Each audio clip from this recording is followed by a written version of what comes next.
walk through it here. But yeah, that's kind of what I tried. That's the biggest issue I was having.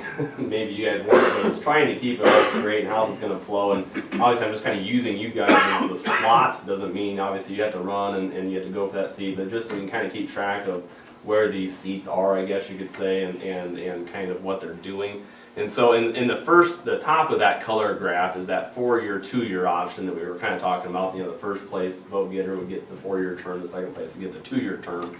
And so, you know, Katie's proposal, I think she said that, you know, we would have in each ward, you know, one person would run, so they would automatically get that 4-year term. So you can see that light gray box, it's a 4-year term. It's pretty self-explanatory. And then the next election cycle, 2 people would run, and that's where you'd have 2 seats in each ward. The top vote getter would get the 4-year term. So that's where I just kind of, you know, I started making it a little bit more random just to see how it would happen. I just had seat number 2 in Ward 1 get the 4-year, seat number 3 in the Ward 1 get the 2-year term, and I guess I mirrored that on the other side. So then, basically, then the next election, so it'd be 2 years later, we would have 2 people up again, so you can see how it flows. That time I gave the Council 1 in Ward 1 a 4-year term, this guy a 2-year term. In Ward 2, the Council 4 got a 2-year term, and the Council 6 guy got the 6-year term that time, okay? And then, as you can see, 2 years later, we still have 2 people again. Over here, this time it's 1 and 3, and seat, trying to get a little bit mixed up here, seat 4 and 5 would be up for election because this guy got the 4-year term. So, as you can see, even with the randomness of who would get the 2 or the 4, there's always going to be that 2-person up. You know, Matt kind of brought up a good point, but I think we'd have this no matter what. If you had 2 people running, there's a tie, you know, who's going to get the 2-year versus the 4-year. So I don't know what we would have to write into that, if it'd be a coin flip of who would get the 4 to 2. Yeah, I didn't think about that, but probably whatever we have set now, if there's 2, you know, I don't know if you had could you have a 3-way tie for 2 seats, I guess, if 4, you know, I don't know what what you do in that, but so there is that issue of a tie scenario being, since we're splitting 4 and 2. If it was 2 4-year seats, it wouldn't be as big a deal unless you maybe had a 3-way tie for 2 seats. I don't know what we do then. Anyways. So then, kind of what I went to next was in the Ward 2 scenario, or sorry, in the 4-year, 2-year scenario, obviously seat the Ward 4 seat would just be vacant. We would just delete that in that first scenario, so that wouldn't even be up for election in this go around. Again, really probably the real I'm trying to remember here issue you would have, yeah, that's yes, in Ward 1, that's why I have them both gray, is Butch and Tony. Those 2 people, if they decided to run again, would be only running for, there'd only be 1 seat available for them, okay? So that would be kind of the, I'm going to say a casualty, but that would be the issue, which in every one of these scenarios, we're going to have something like that, okay? And that's just part of life. I mean, it's just, you're running for seats. As we're reducing, yeah, that's the tough thing. So then going down here, you know, probably my main concern, I think this is, there's positives and negatives with all these, I put it that way. Probably my the positive is that if I got somebody that was not putting forth their best effort or was identified, maybe he would only get elected to, or she would only get elected to a 2-year term or whatever, I don't know, whatever those concerns are. But another issue that I would see is that maybe, in taking one step forward of trying to reduce the number of council members, you might take a step back because you are kind of turning it over a little bit quicker potentially, to where you're having to get fresher, get new bodies in there potentially. So that's just maybe a pro and a con there, I guess. The 4-year option is kind of what we talked a little bit about before, but never really had I got it mapped out necessarily like this, where you could visually see it. And so this is just what I call option A, kind of playing with both sides. And kind of in this scenario, I guess a goal of that maybe I would like to see, and you guys as counselor can make that decision, is that maybe the whole town is participating in the election every time. So instead of doing 3 on one side and 3 on the other, so it's only one ward is voting. I don't know if that would cause confusion, or people weren't sure if they're supposed to participate or not. I don't know. But anyway, so in this scenario, two seats would be up one election, and 1 seat would be up the next election, and then it would flip. Okay, so the 2 seats would be up, and 1 seat would be up. That would be one way of doing it. So you always have half the seats up. In this scenario, you would have somewhat similar issue where you'd have in 2019 Lee and Andrew would both be up, and there'd only be one seat available, so that would be a potential issue. Yeah, Matt. Is the mayor gonna be up in these odd years, or is he gonna be up in? I can't remember. I think you would be in the 2019-ish. 2019. Yeah, he that got would up at be. the same time as us. That would be regularly scheduled, yep. Yeah, there's really, nothing that changed with that, so I didn't include that in here, but, yeah. And then on the other side with the vacancy, it makes it pretty easy where you just, you have Matt's seat running, and then the next election, which would be as scheduled, would be Lloyd's seat and Kent's seat would be running then for that thing. And then it blocks out there pretty nice, so you can kind of see how that would fall, going forward. And then the 4-year option B, this one was a little bit, again, I was just trying to think of ways to do it. It's really tough to do this one up here from what I can remember, the 4-year option A, let's say you had 2 on this side and 1 on that side, because the one that's up this year is the vacant one, so it just be kind, I just didn't know if it would flow right. It's like who would you have to delete to make it work, because you're going to use the vacant seat in this election cycle, so that's why I kind of did it this way and have the pinch point over here on this side. 4-year option B, basically what this is just a 4 and a 2 option. So basically, you have just one election cycle, you have 2 seats running, and then the other election cycle you have 4 seats running, then 2, then 4, then 2, then 4. So you wouldn't have the 3 and 3 all the time, but What do you see as the advantage to that? just another one to throw at you guys. I don't really see, I'm trying to remember here, if we had, I think, the only advantage I would see is if, and again, just because this is one we've kind of maybe mentally accepted the whole time, is that we kept talking about that Butch and Tony might have to run against each other. This would, yeah, I know it sounds bad.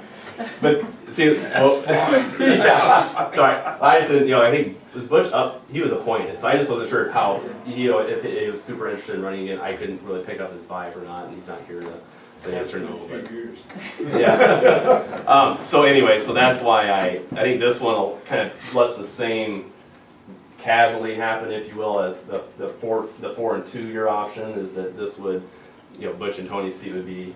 There'd only be 1 seat open, and both of you guys could run, which again, 6 people could run, so, so anyways, I guess that was what it was, Matt, that's why I kind of threw that up there. There was no other thing that I could see. Well,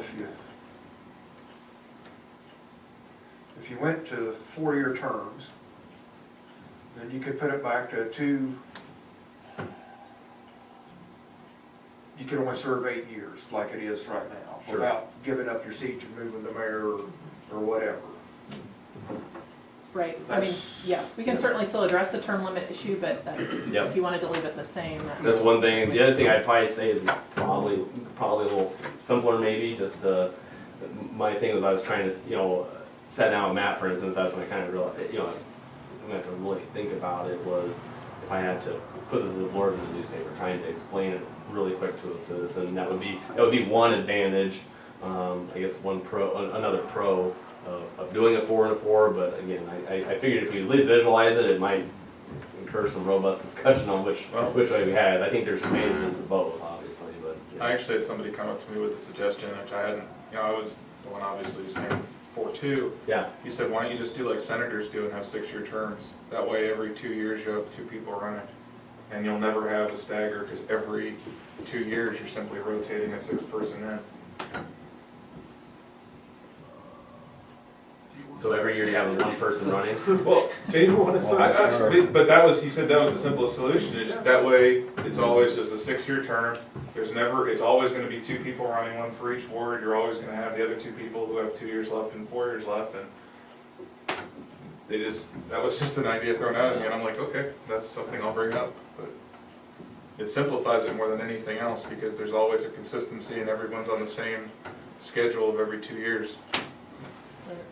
Again, you're gonna have to make a change because you're going from a 4-year to a 2, but we were also already doing that by having a 2-year term. Mm-hmm. So, But if you had somebody on there that just really didn't like what he was doing, or her,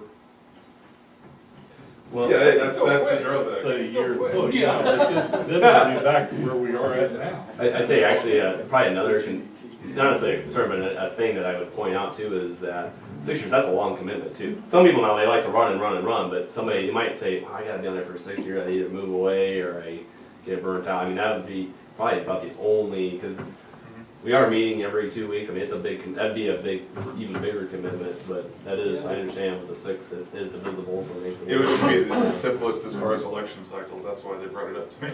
The money's right.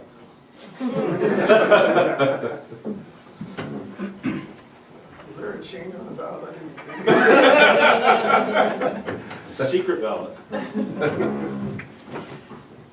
I guess, my only problem with the 4-2 is, it seems like there's a scenario that could come up where some years you got 4 people running, other years you got 2, and then, I mean, it's not gonna be consistent, and it seems to me it's gonna be kinda hard to explain to people who's up for election. It's not gonna be just a known number of seats are gonna be open, because like in this scenario, it starts off, I think, 2 and 4, but in there a scenario where it can come down to like, it shifts how many councils are running in a given year as No, time goes in a on. 4-2, you're always gonna have 2 seats. Right, Every 2 years, you have 2 seats on both sides, except for that very first. except for the first election.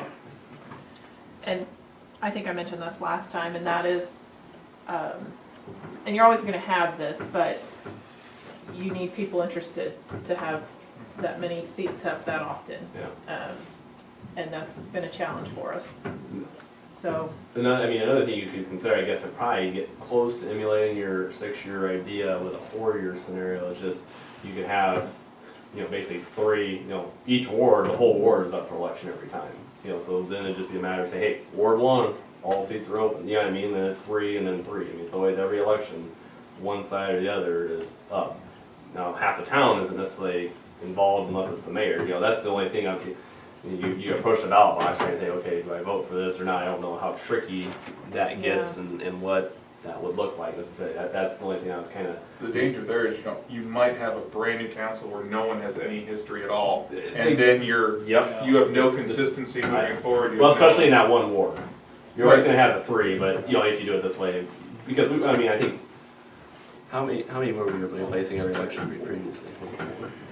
Yeah, I mean, so we've had the 4 and 4, so I mean, the turnover, I guess we're used to that, if you will, but, yeah, that would be right, Andrew, that'd be a concern, is that whole ward for sure would have brand new representation every, Well, in the past, we haven't had a problem.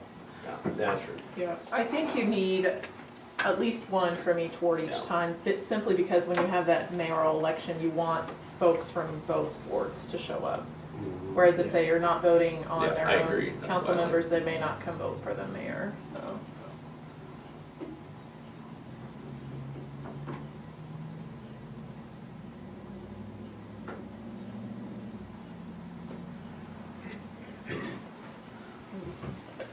So how are we gonna decide what we're gonna do?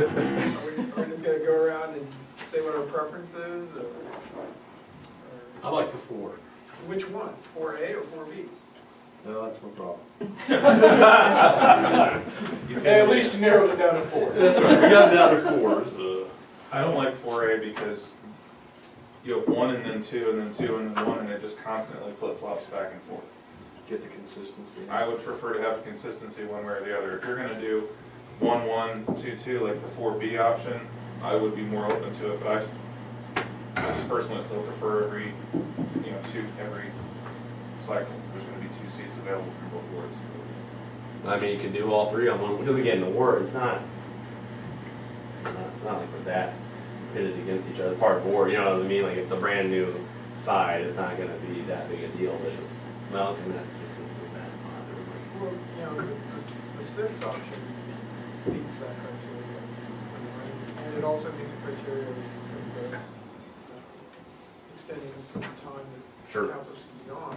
So I can get behind the 4A, I can get behind the 6. I just think the 4-2 is violating the KISS rule, of keeping it simple. But a lot of communities do it, so it's been successfully done in Salina and a few other places, so. That is how most 5-member councils do it, when they don't have wards to compete with. When they're at large and they have 5, they do Yeah. the top. That would probably help if it was Yeah. not. the words confuse that a little bit for everybody, there's no question about that.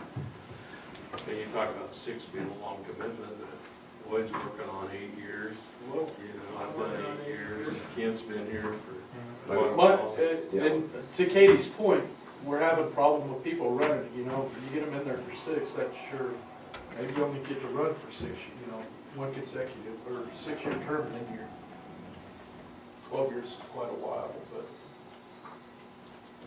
Goes faster than it is when you're old. So, Yeah, but you Keep- could be young, keep go the- in and keep come out the real. 2-year term, and you give them the option, if they're doing a good job there and they want to run again. Yeah. You give them the option. Yeah. I mean, after 6 years, you're either gonna get back to it or you're not. People are gonna choose that for you, so. I don't know, I'm kinda liking that 6-year deal. It seems pretty, It simplifies it. I like it, Andrew, I'm glad you brought it up. so It does, it simplifies everything quite a bit. It's just like the Senate in the US, so, yeah. So you would have like It's a one. bad connotation. Well, it's successful for the US government, I guess. We have a I wouldn't call